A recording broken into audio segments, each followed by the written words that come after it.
the NBA is coming back, and there's an 8-game sprint to the finish for the playoffs. Sixers, they had the second easiest schedule of all the NBA teams going to Orlando. So what should we expect from the NBA bubble? What should we expect from the 76ers? All that and more right now. Michael Kaskey-Blomain, CBS Sports NBA writer, Sixers insider. He joins us now on the Boardwalk on the Hotline. Mike, how you doing this Saturday? I'm doing pretty well, Josh. Thanks for having me on. I appreciate you jumping on. So before we get to the specifics, when the schedule came out last night, your initial reaction, like give me whatever your raw gut reaction was when you saw the schedules drop last night. I think it was just tangible excitement, Josh. Like we were just talking about before we came on the air. It's been talked about for a long time that the league was going to come back, and there was a lot of hypotheticals and a lot of back and forth. And then obviously over the past week or two, we've heard, some pushback from the players and other things that, kind of cast the potential return in doubt. But, now since yesterday, they officially made the announcement that they were going to proceed with the plan starting on July 30th in Orlando. And then a few hours later, they dropped the schedule on ESPN, and it just kind of made the whole thing, feel real. And then obviously just the basketball fan inside of me got excited for the fact that, there's hard dates now. There's, specific days that we can look forward to. And there's something to, actually talk about. There's a schedule, 8 games left, and then the playoffs start. So we have a pretty good idea of how the playoff picture might shake out other than those 8 games. So, my initial reaction was just, excitement, and then, being happy about the fact that, we can get back to work in terms of covering basketball and not just talking in hypotheticals. What do you think of the NBA bubble? Because I think there's a lot of conflicting opinions. I've had people text in and throughout the week that, this bubble is like, almost like a prison. You're isolating guys away from the rest of the world. There are other people on TV who are saying, how sweet this is going to be. Like I saw Jalen Rose saying last night that, hey, I got my barber there. I got my video games. I got everything I need. So, what do you think of the NBA bubble? Do you think it's this, luxury resort like some people are describing, or do you think it is a little like, man, you're isolating guys away from the world for 3 months? I definitely lean toward the former, Josh, in terms of it being more of a, I think the NBA is doing a really good job in terms of putting everything there that the players would need to, feel comfortable during the time. Obviously, it's going to be a little bit different than what they're used to. But, at the end of the day, these are the guys that are playing in the games, and they want to be able to get out there and, play and finish the season. And, these are the precautions that need to be taken. And I think the league, obviously there's nothing, absolutely foolproof plan that could be put, out there right now in terms of how things are going across the country in terms of the virus and everything. There's no way to completely make it, clear and safe and free. But I think the league has done, about as good as a job as it could be done to construct a plan that's safe for all the participants. And, the players that do have reservations, either health-wise or family-wise, are not, required to go contractually. Obviously, they won't get paid for games if they, are healthy and decide they wanted to skip out. But there's no one forcing them, saying, you have to do this if they wanted to be with their family, as a couple players have said they wanted to be. That's fine from the league's angle. So, overall, I think the majority of the players want to play and get down to business, and it's obviously going to be a little bit weird for the guys that, it's certainly something that they're not used to. But it reminds me almost of something from, like, high school basketball back in the day where you kind of just, if you're going on a road trip or away and you kind of just buckle down and, you bond with the guys, and they have all the amenities that they could want in Florida. Like you said, barbers, they're going to have concerts, ping pong, video games, pretty much anything that you could really want to have to do to pass the time. And for most of the players, it's not going to be such an extended stay. Obviously, the teams that advance deep into the playoffs and end up going to the finals are going to be there for, a couple of months. But for a lot of the teams that, are out after the regular season or after the first round or two, it's only going to be a couple weeks down there. And I'm sure that, the guys, especially considering, I don't usually like to mention salaries when we're talking about basketball or athletes in general. Obviously they're getting compensated handsomely for being away from their families and going down there to play. So, overall, I think it's a good situation and a good atmosphere, and I expect pretty high quality, basketball.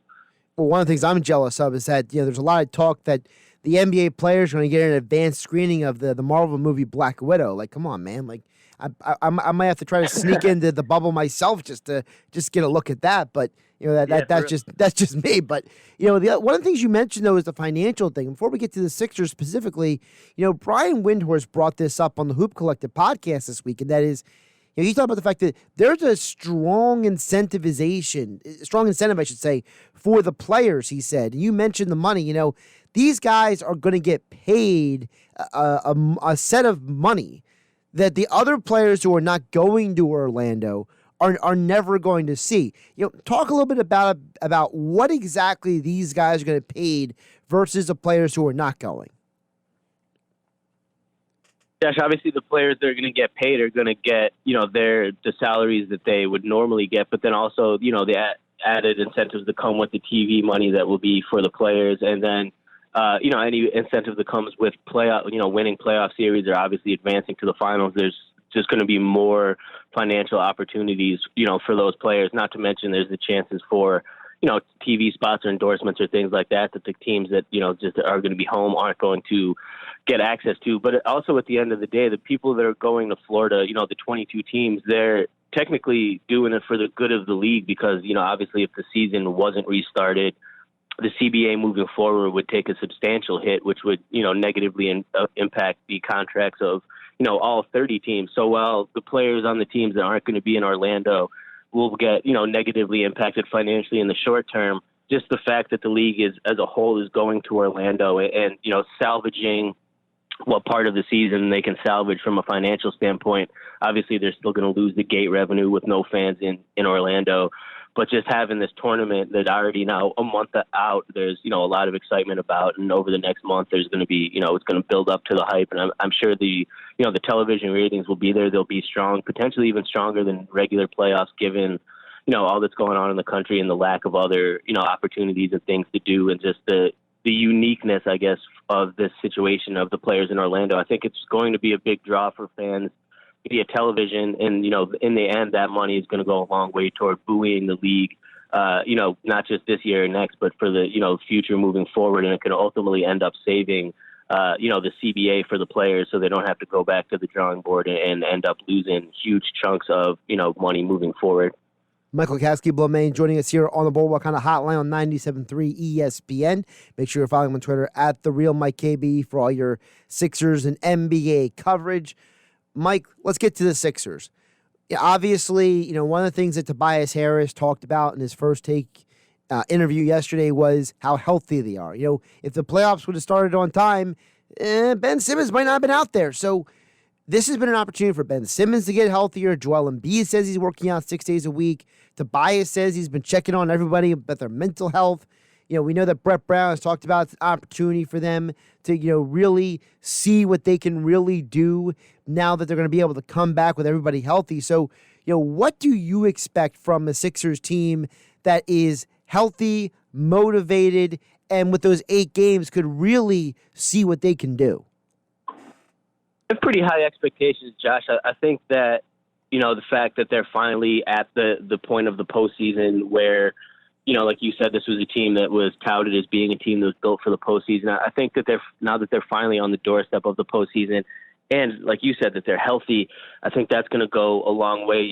The comments that Tobias made were, well noted in the fact that the team obviously struggled in finding some chemistry over the course of the season. I think that a lot of that did have to do with the fact that there was different injury issues throughout the season. Ben was out for an extended period. Joel was in and out of the lineup at times. Josh Richardson, missed large chunks of the game with various injury issues throughout the season. And when you have a team, like Tobias said yesterday during that appearance on First Take, the team itself was pretty new in general in terms of they weren't super familiar with each other. Obviously, Al Horford was a new addition. Josh was a new addition. A lot of the bench guys were, just here for the first time. And that's a tough situation in general, especially when you have such high, expectations for a team. And then to have to, deal with lineup changes consistently and injury issues, it's just tough. So I do think that, finally being fully healthy and just having the mindset of, it's time to buckle down. We're here, we're at the playoffs, and we can really kind of put the up and downness of the regular season behind them and just say, you know what, that was then. We have this opportunity now, which is what Tobias said. I think it could really work in their favor And obviously, that could be said about any team, but I think the Sixers especially, just because of how, up and down their season was, which obviously, you and I and many others have talked about in depth over, the past couple months, the fact of just how good they were at home, but the fact that they kind of seem to lose focus on the road a lot. You would hope that, being together in one location with that, like you said, that final sprint of 8 games and then the playoffs will kind of, just give them that collective focus that they might have been missing throughout the season. And that combined with a healthy roster, I think could work, really well for the Sixers. And when you look at that 8 games, they have the second easiest schedule of all the teams going down there. And the teams that they're playing on that schedule, you look at not 1, not 2, not 3, but 4 of those games, half those 8 games are not even Eastern Conference teams. And now the Eastern Conference teams are playing, it's the Wizards, the Magic, the Raptors, and the Pacers. I'm sorry, but I'm looking at that schedule as a great opportunity for the Sixers. Absolutely, Josh. Like you said, it's a lead, and they have, the second easiest schedule, for the remainder of the way, and they'll have an opportunity to play a couple of those Eastern Conference games and potentially boost themselves out of the 6th seed right now. That first game on the August 1st against Indiana will be an interesting matchup because that's a team that, the Sixers struggled with a little bit before the break, and it's also a team that, depending on how things shake out, they could potentially, be matched up with in that first round. But, like you said, when you're looking at those 8 games, a lot of them jump out as games that, on paper, the Sixers should win. And I think they have an opportunity there to gain a little bit of, momentum just to get their legs back under them, but also get a couple wins together and, start feeling the flow together before they move into, that postseason atmosphere. Kind of like, 2 years ago when they won 17 straight to end the regular season and they, carried that momentum. I think, obviously it won't be quite the same, but I think if they can, if they're able to have a solid stretch here and go 6-2 or 7-1 over that stretch, I think it could work wonders for their confidence. And then, kind of parlay that into the postseason and hopefully, build off that and go on a deep run. Now, I know one of the things that's come out in the last 36 hours is the NBA had all the transactions, people adding to the team, and the Sixers added a guy who literally all he does is shoot threes. Ryan Brokoff, I believe I read that almost 70% of his NBA shots in his career have all been threes, and he's shooting 40%. So what do you think his role is going to be? Because we know that the Sixers, they have Furkan coming off the bench. They acquired Glenn Robinson III and Alec Burks as guys who would help you with spreading the floor. So what do you see from Brokoff coming onto the Sixers? You just said, Josh, I didn't know too much about him before the pickup, other than the fact that he's a floor shooter that shoots above 40, or floor spacer rather, and a shooter that shoots above 40% for his career, which on paper is something that the Sixers consistently need, and we've been saying for years their ability to surround both Joel and Ben with floor spacers. It's central to their success moving forward. They both need to have space around them to operate. Obviously, Ben in transition when he's getting out there, and Joel in the low post. And he just seems like the type of guy. Obviously, I don't think he's going to come in and play major minutes, especially given the fact that he's not familiar with the team at all. He's just coming in now. But I think that the fact that he's a reliable shooter, I think there'll be situations in throughout the time in Orlando where the Sixers will need him to come in and just be a guy that is ready to shoot and can help face the floor. And I think there'll be, definitely opportunities for him to step up and do just that. When you think about the Sixers rotations, as I just said, what do you anticipate it to be? Because, listen, these guys haven't even played out there for basically what is going to be 3 months, and guys are coming back from injury. Like, what do you anticipate are some of the things that Brett Brown is going to do with those rotations?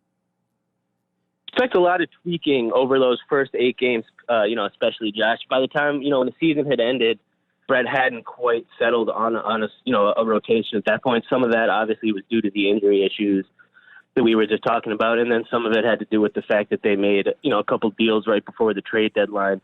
But overall, I expect in those first 8 games back, I think we'll see him trying out some different rotations to get an idea of how it might work come the postseason. I think we'll see probably Al Horford coming off the bench is my guess. Obviously, it's still another month of speculation on that, but I think we'll see that was something that they wanted to do when the team was fully healthy, and they started to do it, but then injury issues kind of made them switch course and go back. I think when they're at their best, they'll have him in the second unit and another floor spacer in the first five, along with Ben and Joel, Tobias and Josh. And they'll go from there. I think the rotation and the reserve players, I think a lot of that will depend on, players that step up to the moment. I think Brett will give a lot of the guys opportunities, and whether it's Alec Burks or Glenn Robinson, Matisse or Furkan, a lot of those rotation guys. I think they'll get ample opportunities in those first 8 games to show how they're doing, what kind of shape they're in. Obviously, what they can add to the Sixers team.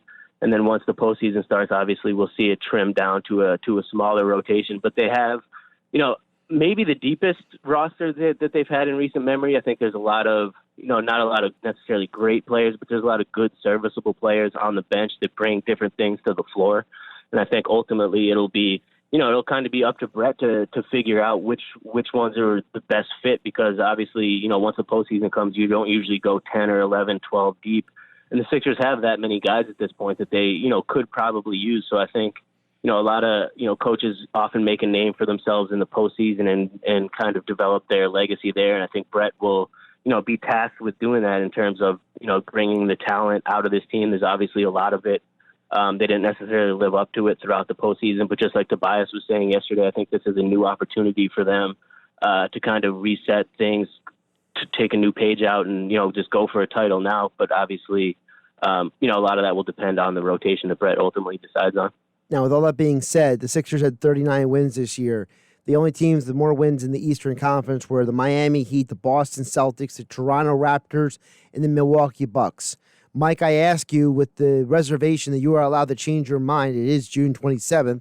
We still have a month to go before these games start. So I ask you, of the 4 teams ahead of them in terms of wins and losses, which one of those teams do you like the best for the Sixers in a playoff matchup, and which one worries you most in a playoff matchup?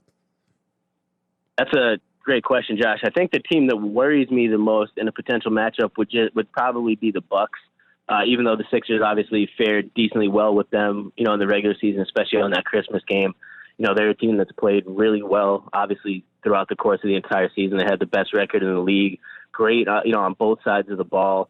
And then, as well as Joel and some of the other guys did guarding Giannis, he's still, he's the reigning MVP. He's, top 3 player in the league, and he's, extremely difficult to stop. And I think they've done an excellent job, building a roster around him that fits well in terms of other guys that can, get their shots off and space the floor for him. So, just by default, I think the Bucks are probably the toughest matchup for, any team in the East, and including the Sixers. And then the one I think could probably be most favorable for them, probably be the Heat. I know they dropped a couple games to the Heat during the regular season, but I think, come a playoff series, the Sixers are just, a superior team talent-wise. I think they're deeper.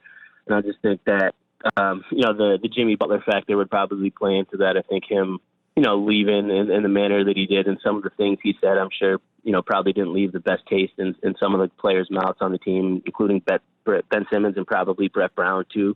So I think if it did come down to that matchup, there would be a chip on the shoulder or a little bit of extra added motivation for the Sixers to handle business there. And then just, roster-wise, I think they're a more talented, deeper team than the Heat. So, I would say the Heat would probably be the most favorable matchup for them in the first round. See, I find it interesting you say that, because to me, if you say, I've already asked myself the same question. The more I think about it, the more I feel like I don't know if the Raptors, everyone says how cohesive they are and everything, but that team really just feels like a regular season and not a postseason team without Kawhi to me. And I just think the Sixers are way deeper than the Raptors. Could agree with you there, Josh. That was the other one I was debating between the Heat and the Raptors. And I do think, they're one of the biggest question marks to me heading into the playoffs, the Raptors, because obviously, kind of like what you said, they had obviously another outstanding regular season, second in the East, 46-18. But, people slept on them last year, I think, heading into the playoffs, but they had Kawhi, and I think that's a huge difference this year that I'll be able, be curious to see how they'll be able to, sustain themselves without Kawhi. Obviously, he was a huge, huge reason that they won the title last year. I mean, you can't say he single-handedly carried them there, but he certainly, they wouldn't have got there without him. And I think that's probably what you're alluding to, and the fact that, they didn't really replace him with anyone over the offseason other than, some of the guys on their own roster, obviously like Siakam and Anunoby have stepped up and, expanded their games. But in terms of sheer talent on paper, at least, again, the Sixers should be better there. And, the Raptors have that experience, obviously, from last year, and they have the talent, but I don't think they have the high-end talent. And, again, like you said, it's a situation where, they've been a great regular season team because they have that familiarity. They have the talent. They're kind of riding off of that title last year. But once it gets to a postseason series and they don't have that guy that can just go and hit a fall away from the corner that bounces in 3 times to win a game, I think it's going to be, a lot tougher for them to advance. Let's flip over to the Western Conference real quick. I think it's funny that a lot of these games, because they're in Orlando, we're not going to have a bunch of 10:30 games on that schedule. So that's going to be something to look forward to. Leaving out the LA teams. Don't bring up the Lakers. I don't want to bring up the Clippers because we know what they are. Tell me a team or two in the Western Conference that you are going to pound the table and say, if you don't believe this team has a chance, you're nuts. I guess one team, I haven't pounded the table over it, but I just did. If you can hear that in the back, oh, maybe my dog's barking. My bad. I think the Rockets, honestly, Josh. I think the Houston Rockets are a team that could surprise a lot of people, especially in this setting, in this unique situation. They have obviously a completely unique style of ball and 2 of the most dynamic players in the entire league, obviously in Westbrook and Harden. And it was kind of like the Sixers. I feel like it was kind of an up and down season for the Rockets. They were 40-24. They started slowly, but then they kind of picked it up. And I think they're just a team that if they get going, if they get going on clicking and they're all on the same page, they could be, on any given night or even technically in any given series. I think they have enough talent and firepower to, take down potentially any other team in the West. They have to do it. Obviously, Harden has had issues in the past with, I guess, choking, for lack of a better word, or at least not playing up to his usual standards in the postseason.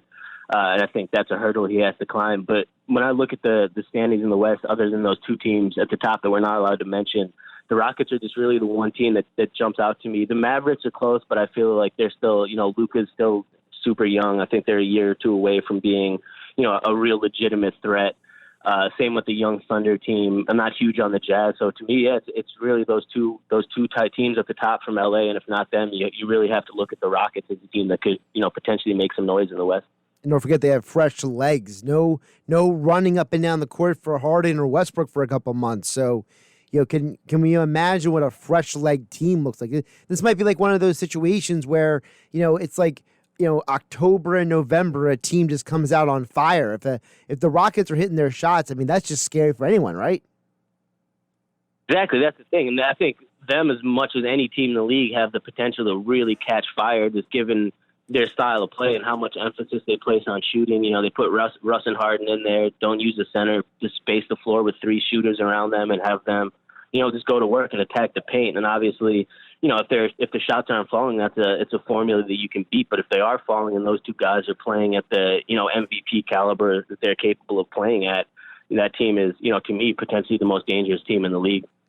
He is Michael Kaskey-Blomain, CBS Sports NBA writer, Sixers insider. Make sure you're following him on Twitter at @TheRealMikeKB for all your Sixers and NBA insights, research, news, and as all guests, he appeared right here on the Boardwalk Honda Hotline. Mike, always enjoy talking to you, and I'm glad we're actually talking about basketball and not just about the logistics of about basketball. We're actually talking about when and where and actual great basketball on the court stuff. So it feels good. We survived, my friend. Absolutely, Josh. It was a long 3 months, but we made it. Absolutely. Again, follow Michael on Twitter, @TheRealMikeKB.